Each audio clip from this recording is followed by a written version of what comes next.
Hi friends, బాగున్నారా?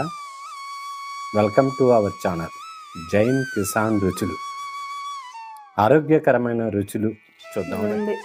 ఎంతో గుమగుమలాడు తోటకూర, విటమిన్స్ ఉంటాయి, ఐరన్ ఉంటుంది, తోటకూర పప్పు మంచిది, బలం. ఈ తోటకూర ఈ ప్రోటీన్స్ ఉండే పప్పు ఇలాగా చేసుకుని తింటే మన ఆరోగ్యానికి మంచిదండి.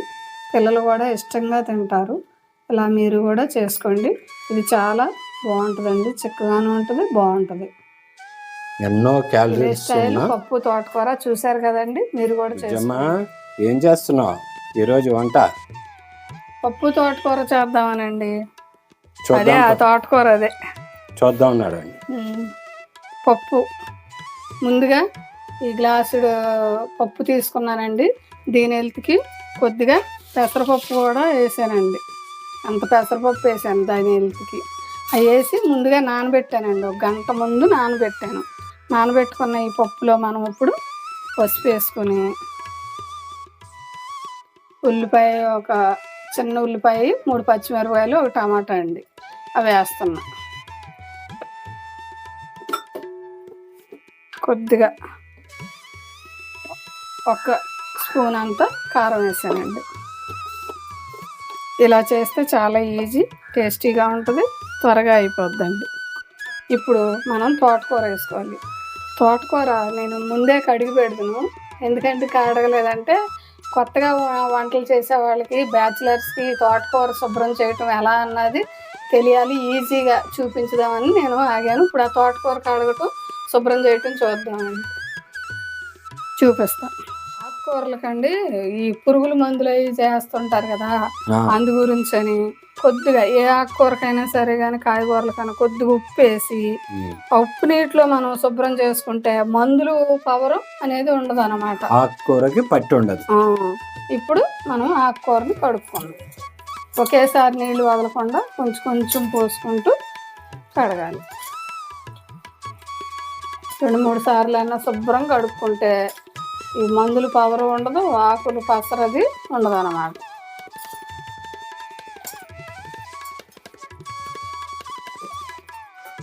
ఇప్పుడు ఆకుకూరని ఇలా వంపేసాం అనుకోండి, దాంట్లో ఉన్న ఇసుక, ఈ ఆకుకూరకి ఉండే ఇసుక ఉంటుంది చూసారా, ఆ ఇసుక అలాగే ఉండిపోద్ది అనమాట, కింద ఉండిపోద్ది. అలా వంపకుండా ఇలా కడగాలి. కొత్త వారికి గురించి అని నేను చూపిస్తున్నానండి.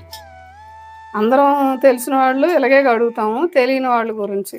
ఆకుకూరని అలా శుభ్రపరచుకొని పైన ఇలా తీయాలి. అప్పుడు ఇంకా కొద్దిగా కింద ఉంటాయి చిన్నవి మనం కట్ చేసి పెట్టుకుంటాం కదా, ఇవన్నీ తీయటం రాక అలా వంపేసి పారేస్తుంటారు. అలా కాకుండా ఈజీగా నేను చూడండి ఇలా చేస్తాను.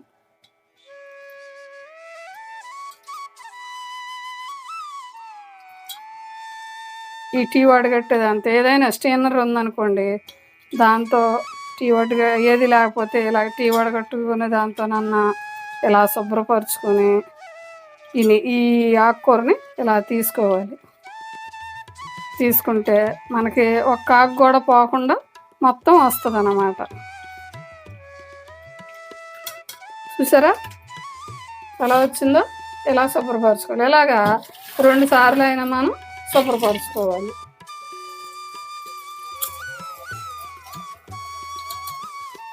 ఆకుకూరని శుభ్రంగా కడుక్కుంటే చాలా మంచిది.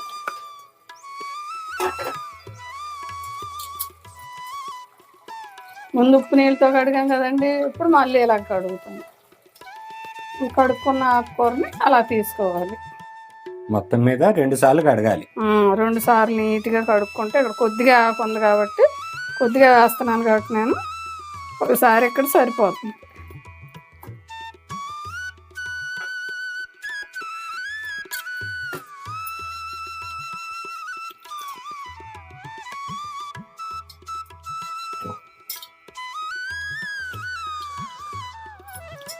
చూసారా ఇలా తీసుకుంటే మనకి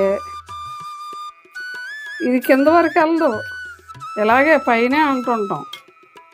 త్వరగా ఆకుకూర మొత్తం వచ్చేస్తుంది అన్నమాట. దీన్ని మళ్ళీ ఒకసారి ఇలా కడుక్కొని తీసుకోవాలి. ఇదిగోండి, ఒక్క ఆకు కూడా లేకుండా మనం మొత్తం ఈ టీ వడగట్టే దాంతో తీసేసుకున్నాం. ఆకుకూరని, తోటకూరని మనం ఈ పప్పులో వేసేసుకుంటున్నామండి. ఇప్పుడు కుక్కర్లోనే కాబట్టి అన్నీ ఒకేసారి వేసుకుంటున్నాం. అదే కుక్కర్ కాకపోతే ముందు మామూలుగా పప్పు ఉడకనిచ్చి, పప్పు ఉడికిన తర్వాత అప్పుడు తోటకూర వేసుకొని అప్పుడు ఉడకనిచ్చుకోవాలి.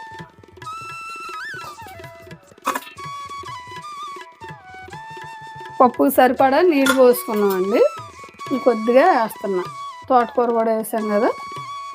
కొత్త వారు చూస్తే లైక్ చేయండి, షేర్ చేయండి, సబ్స్క్రైబ్ చేయండి ఫ్రెండ్స్. నానిన పప్పు కాబట్టి 3 విజిల్ సరిపోద్ది. ఇంకొక విజిల్ అయినా పెట్టుకోవచ్చు, మెత్తగా ఉడుకుద్ది అన్నమాట. అంతేనండి. 3 విజిల్ తర్వాత చూద్దాం. ఇప్పుడు పూర్తిగా విజిల్ మొత్తం వెళ్ళిపోయి చల్లారాక ఇప్పుడు మనం మూత తీసుకుంటున్నాం. అలా ఉంది, ఉడికింది పప్పు, చూసారా?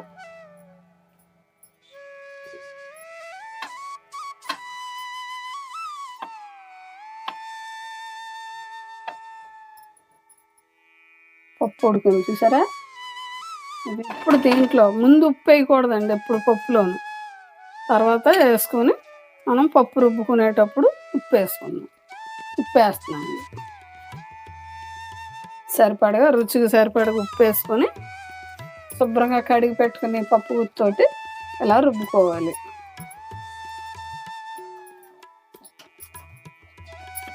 మెత్తగా రుబ్బుకుంటే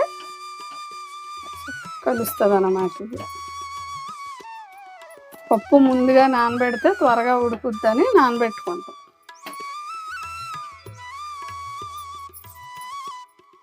ఇప్పుడు రుచికి కొద్దిగా సాంబార్ పొడి వేసుకుందామండి. అది కొట్టులోదైనా పర్వాలా, మనం నూరు పెట్టుకుంటాం కదా.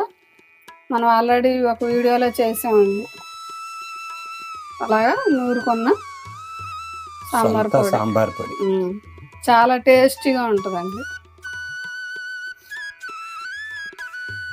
దాని గురించి ఇది వేసుకొని ఒక్క నిమిషం ఉడకబెట్టుకున్నాం.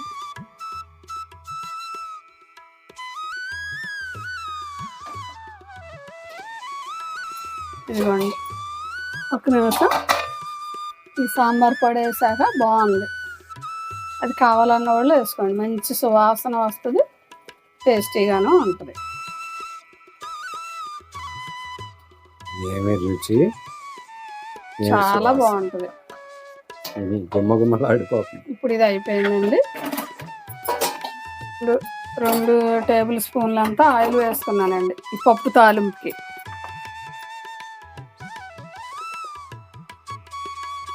పప్పుకి రుచి నెయ్యి కదండి, కొద్దిగా నెయ్యి వేస్తున్నా, స్పూన్ అంతా.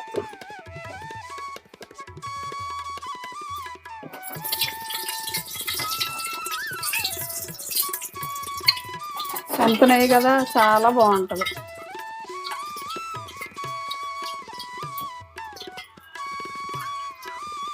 ఇందులో 4 వెల్లుల్లి రెల్లలు వేస్తున్నానండి. కొట్టుకోవాలి, కొట్టకపోతే ఎగురుతాయి అన్నమాట. కొత్త వారికి తెలియని వాళ్ళకి చెప్తున్నానండి.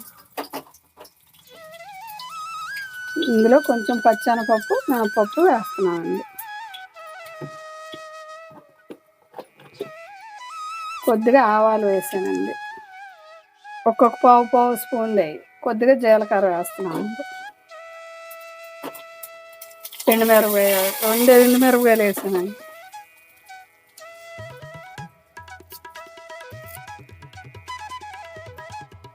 కొద్దిగా ఇంగు వేస్తున్నానండి పప్పు కాబట్టి. పప్పులో కావాలంటే చింతపండు కూడా వేసుకోవచ్చండి, మామిడి బద్దలు ఉంటే అవి కూడా వేసుకోవచ్చు.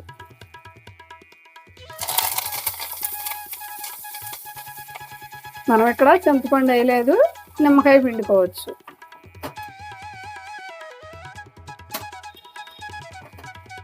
అన్నం మంట మీద తాలింపు పెట్టుకోవాలి.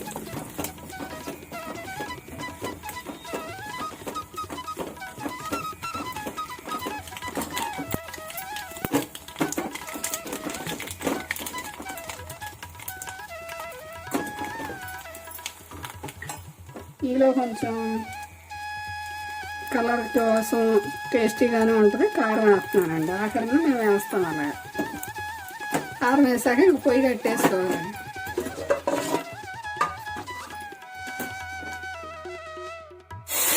ఇందులో వేసేసాను.